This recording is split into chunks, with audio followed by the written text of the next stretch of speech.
So I was listening to a Christian podcast earlier today. It was a question and answer format. This guy called in and he asked the question about whether a believer's pet would go to heaven with them. But he wasn't asking it because he wanted to know. First of all, he thought it was very foolish. And he actually says that he didn't believe that a person who claims to be a Christian who asked a question like that was even a Christian. Well, the guy that answered the question, and I agree with what he said in part, he said, first of all, that wasn't a salvific issue. It had nothing to do with whether one was saved or not. But then where he lost me was he went on and on about how immature believers are to even ask a question like that. Well, you got one being very mean-spirited, you got another one being very sarcastic, and I can't stand either one. I can't stand either one. I don't think either one has a place.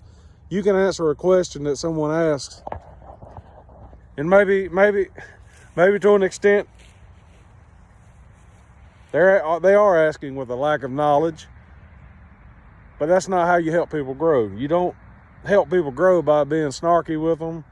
You don't help them grow by being mean-spirited and sarcastic.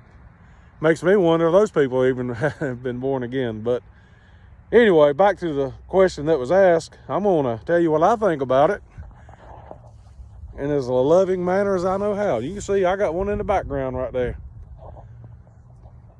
Just let me say I'm a dog lover. I've always been a dog lover. And that might influence my question or my answer. But to answer the question, will our pets go in the rapture? I'm going to have to say probably not. And I really hate to say that, but I will say I don't know. I don't know that.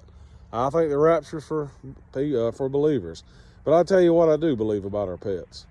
There's coming a time when Jesus is going to set up his kingdom here on earth, ruling in the city of Jerusalem on the throne of David. And at the end of that 1,000 years, it said heaven comes down to earth. It's united with earth. This is after the earth has been burned up with fire. And there will be a new heavens and a new earth. I particularly believe everything's going to basically go on like it's going on now. It's just there won't be any sin. We'll be working. We'll be doing our day-to-day things. And with that being said, the God I love is a loving, kind God. He's a just God.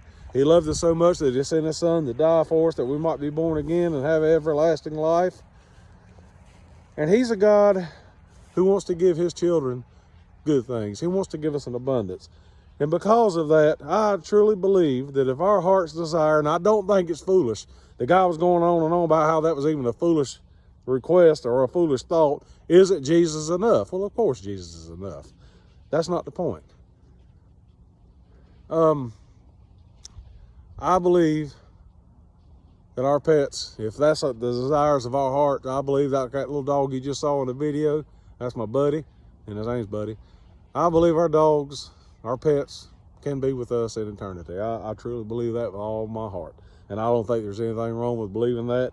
I don't believe there's anything wrong in wanting that. So when those people come on and start being some mean-spirited and nasty, just turn them off. Just turn them off. Come on over here and subscribe to my channel on YouTube or my Facebook page, and we'll talk like we got some sense. Anyway, God bless all of you. Most of all, make sure you're in the rapture. Make sure you have put your faith and hope in Jesus Christ.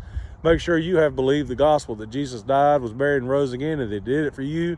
We're all sinners, doomed and damned for a devil's hell, but Jesus died on the cross, paying our sin debt. And the moment we believe that, we're born again, blood-washed, children of the living God, sealed with the Holy Spirit, filled with the Holy Spirit, with everlasting life that can't be lost or forfeited. And it is that simple. God bless you.